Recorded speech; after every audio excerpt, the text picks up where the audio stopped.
academic company executive or foundation president. MPS I you've already heard of. It's a deficiency of an enzyme. This therapy we've been working on in the past, enzyme replacement therapy. And I'll tell you a little about the experience here very, very quickly.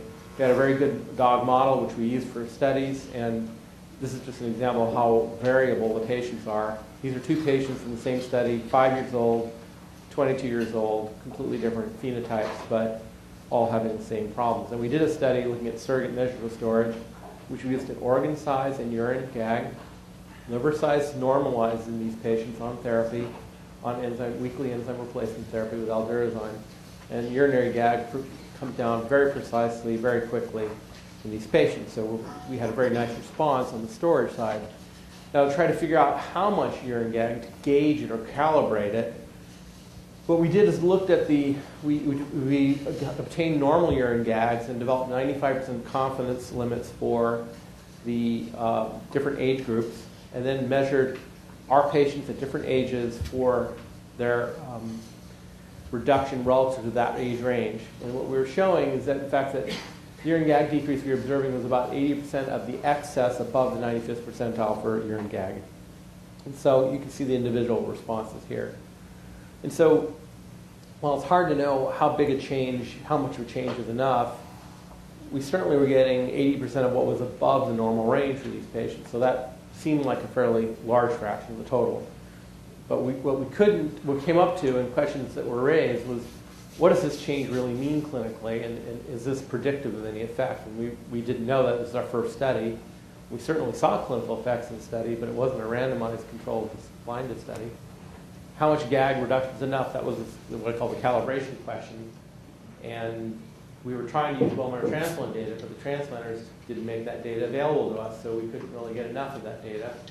The transplant was a little different as well, how it was done, so it's hard to know how well that calibration would mean.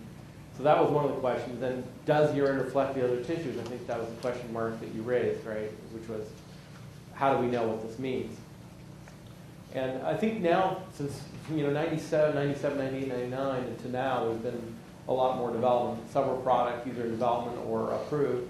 And there's a lot of animal work as well. So we have a lot more experience now. And I'm not going to be able to go through it in 5 minutes. However, there's more experience. I'm gathering it. I'm thinking probably it's a good item for a review article at some point. The urine GAGs are these polymers of sugars, and the enzymes clip the end of the sugar, and it's a process of degradation. So if you have a block here, you can't degrade any of it. And it's primarily germatown in these patients, and it comes primarily from the renal tubular cells. A little bit is filtrated, but primarily it's probably coming from the kidney. It's never been proven. It's very hard to prove, but we believe most of it's coming from the tubular cells. There's good assays for it. The levels are very elevated, so it's very different from normal. And I won't go through all of this, but it is very complicated, as Mark was noting, which is you get storage and deficiency within individual cells, but there's a whole series of tissues that have each of them having important clinical manifestations. So storage in any of these tissues leads to a whole series of problems, any one of which, if you think you had a major medical problem. But these patients have all of them in all their tissues at the same time to some degree. And a whole series of certainly long-term clinical outcomes are happening due to these things. Now, what we're measuring urine GAG now, which is essentially coming mostly from the kidney, a little bit maybe coming from through the filtration. We're trying to figure out clinical outcome. The urine GAG is an estimate of tissue storage, which we think will give us an estimate of clinical outcomes. So that's sort of the hypothesis for how it's supposed to work. And ERT then is treating the deficiency, which is resulting in a change both in the tissues as well as in the kidney, and getting that change. Now, one of the questions that was asked was, is there a relationship? And I actually have a lot of data now from dog model data, but we can't get as much of this data because most parents don't let us biopsy all the tissues for their children. So we end up doing this in dogs. And this is only a sampling. I have a lot of it now. What we can basically show you is that whatever you're seeing in the kidney is actually reflecting a lot of other tissues. So what I've plotted here is pathology score. This is a blinded path score done by a pathologist on how much lysosomal storage it was. We can do the same graph with urinary tissue GAG levels if you want, biochemical levels, the same graph. So this is a path score. Blinded path score is a percent reduction in urinary GAG. This is sort of what the beginning would be. score of 4, which is worst possible, and no reduction. That's like untreated. What you can see here is if you do heart valves, there's 4 points here. Lymph nodes, which are poorly vascularized but have a lot of storage. Synovium, which is where the joint problems come. You can see 4 points here as well.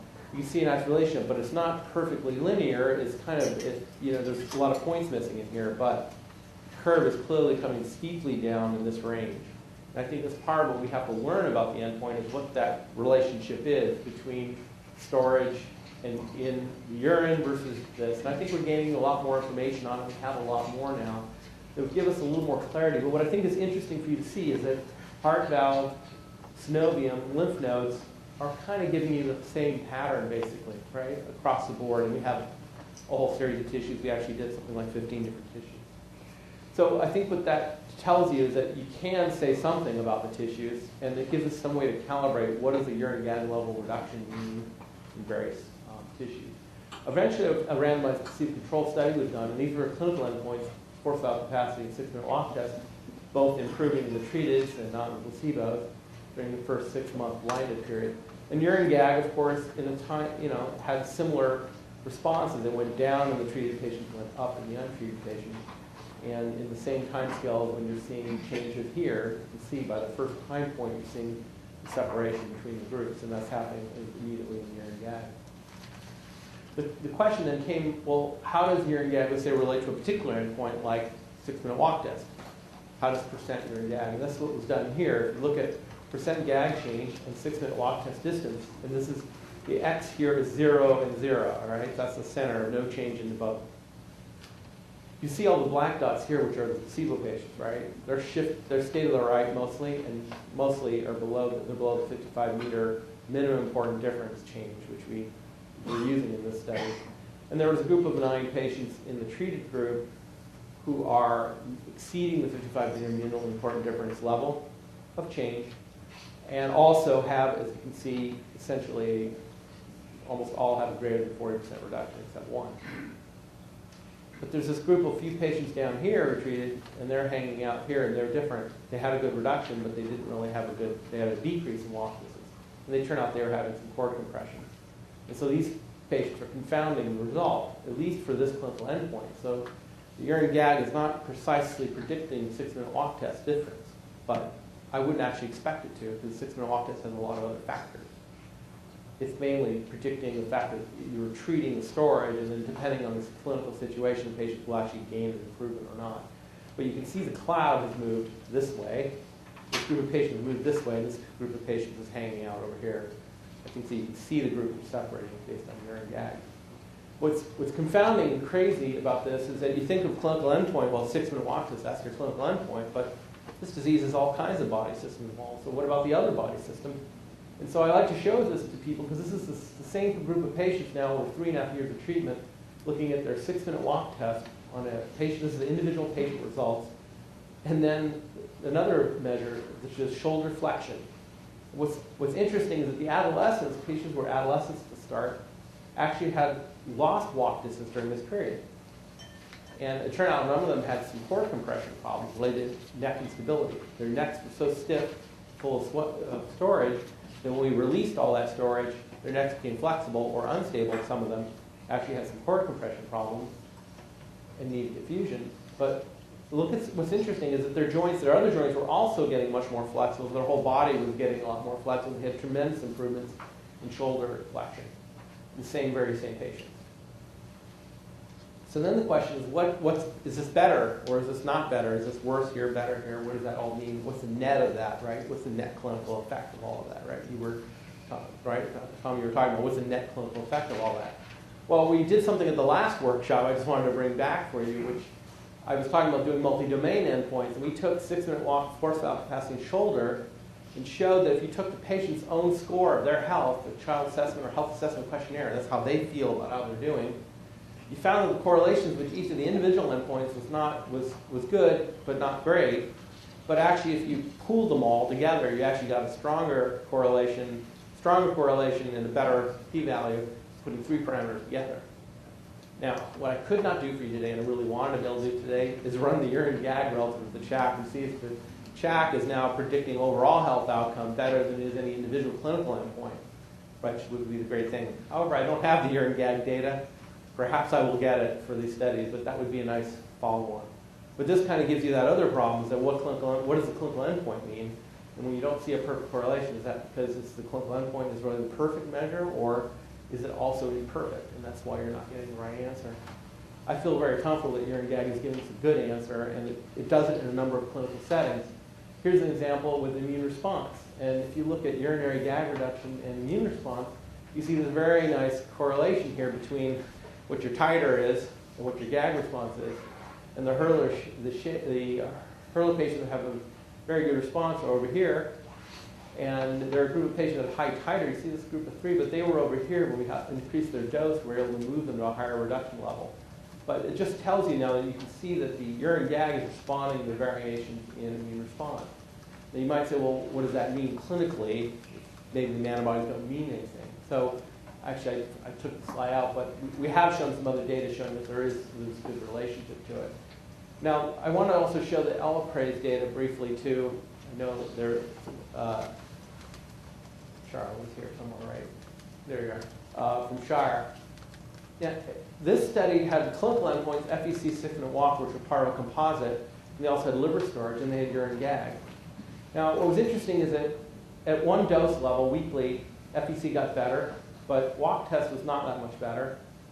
I'm sorry, but FEC was not much better at the every other week dose. But in their study where they did weekly and 6-minute walk test, then they were more similar. So there's some, but there was still some breaking apart over here at the end. And so, but FEC clearly needed needed a weekly dose for some reason. Okay, so different clinical parameters now, and you might say this is not clinical, but I would say pulmonary function is very important for these patients. But if you look at urine GAG, it actually showed a very distinct difference between the doses. You clearly had not reduced all the GAG at this point, and then you reduced it further. Now, if you look at the curve I showed you, the tissue GAG, you notice how it was kind of steep and it's down the back side. There's a little bit of a curve and it's steep. The truth is that there's a difference between 60% GAG, 50, 60, and 70 and 80 in terms of what you're seeing at the tissue level. And I'm saying that this is what you're looking at here, is that last bit of GAG. It's not a linear relationship, it's curved. And this is actually detecting a difference that ultimately plays out. And what was approved was the weekly therapy. But if you had done this experiment, you might have said walk test every other week, but your actually clinical answer might have been wrong. It wasn't really the perfect result either. I think urine GAG would have told you that, you know what, the weekly is giving you a better result, and you're still just getting close to the normal range. You're not quite there, so that you would actually probably would have guessed right that you need to go at the high end. Now, figuring out a good qualifying criteria, I won't have time. We need to go to lunch. We have a lot of time tomorrow for those of you who are staying the hardcore, those that really want to fight for something and make something happen. Tomorrow, we will do this, and we'll talk about this and other things. And I have it, this is my take. I put it out there not because it's right, because I was doing the work. So if anyone else wants to do the work, I'm happy to fight it through and figure out how to get a little more granular, a little more specific than saying everything's one-off. Time for lunch. Any questions quickly before we move on to lunch? You certainly can talk during lunch. I'm going to move along. All right. No question. Yes? Urine is being used as a source of biomarker. Yes. Is there any sort of lab use how to collect urine in 24 hours? So urine has a lot of assay questions, and most of the time most people in the field will tell you to do 24-hour urines. I feel like it's early on you should also establish whether it's important for you or not, depending on your marker. For urinary GAG, first morning urine, it's probably as good as doing 24-hour urines, but that's not true for all of them, and this is what Mark was talking about. You need to work out your assay for your system. What is the right way to measure and collect it? Because it may not be the same for your system. But I think what was important from this morning, though, is no matter what, we had several different examples that you saw. We have one where the urine stream is directly hurting the kidney, right? It's right directly in line. We had an example where the storage of the kidney was a direct organ as well, but the storage was being created there, but not formed there. We had an example where the storage was coming from muscle and filtering out into the kidney, right? So it was actually measuring muscle. And I showed you this last example where we're measuring kidney, but it's reflecting other organs, but it's actually the kidney we're measuring. So my guess would be that how you measure 24 hours would depend a lot on where is the thing that you're measuring coming from, and what is the physiology of that source, right? I think those are the things you have to work out. But if we can show that urine actually is a pretty good marker, and it's not just stuff, piss we throw away, that it actually is a biological specimen of great value, then I think then we make progress toward understanding how to do it. Any other questions? Good, lunchtime.